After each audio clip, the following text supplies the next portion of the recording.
اور اللہ کی رسول نے جو بیر دیکھا کتنا بڑے بھائی، آپ نے سنے نہیں، سدرۃ المنتہا کی جو بیر کی درخت ہے، چھٹے آسمان میں اس کی جڑ ہے، ساتواں آسمان سے اوپر اس کی شاخیں ہیں، اور ایک Thanks for watching. Don't forget to like, comment, share and subscribe to Maulana Habibullah Rouhani Official.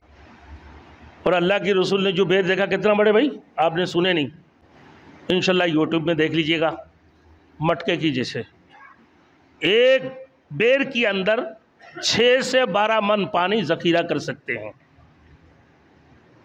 ایک بیر میں۔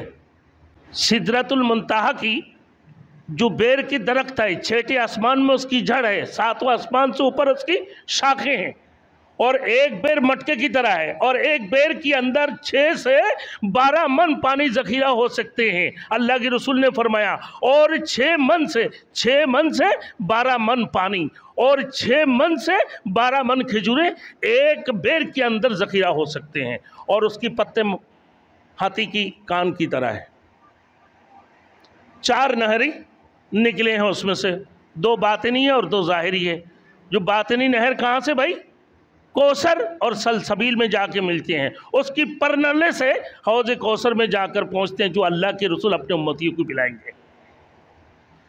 اور پھر 2 نہری ظاہری جو دریائے فرات اور پھر دریائے فرات ہے، اس کی بعد دریائے نیل ہے، اور دریائے نیل یہ 4000 میل لمبی ہے، جو ساؤتھ افریقہ سے ہوتے ہوئے اس کی پہاڑوں سے نکلتے ہوئے مصر کو سیراب کرتے ہوئے بحر کلزم میں آ کر ملتے ہیں، اور اس کی انتہا کہاں ہے بھائی؟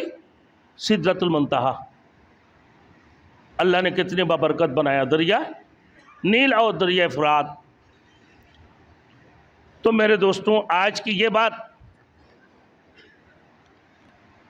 ٹائم آگے نکل رہا ہے، آپ لوگ اشارہ بھی نہیں، میں نے سامنے بھی نہیں دیکھا بھائی۔ بہرحال دانا فتد اللہ کی ایک آخری الفاظ ہے، یہ بتا دیتا ہوں آپ نے۔ دانا فتد اللہ یعنی اللہ کے رسول کے قریب ہوئے تو بالکل 2 کمان، قاب قوسین یعنی 2 کمان اس کو کہتے ہیں۔ ایک دوسرے کو اور فائر کر سکتے ہیں نہیں، دونوں اسے ساتھ ملے ہوئے، یعنی اللہ کے رسول کے بالکل ساتھ ملے ہوئے تھے جبرائیل امین۔ تو اللہ تعالیٰ کی 4 صفت اس میں مختص ہے۔ اللہ کی پہلی صفت ہے ابدع، یعنی کسی چیز کو بغیر مادہ اور نمونے کی پیدا کرنا، جیسے اس نے آسمان و زمین کو اپنے صفت ابدع کے ذریعے بغیر مادے کی پیدا کیا، یہ اللہ کی ایک۔ دوسری صفت ہے خلق، جس کا مطلب یہ کہ ایک مادے سے کوئی دوسری چیز بنا دینا، جیسے اللہ تعالیٰ نے آدم علیہ السلام کو مٹی سے تخلیق فرمایا۔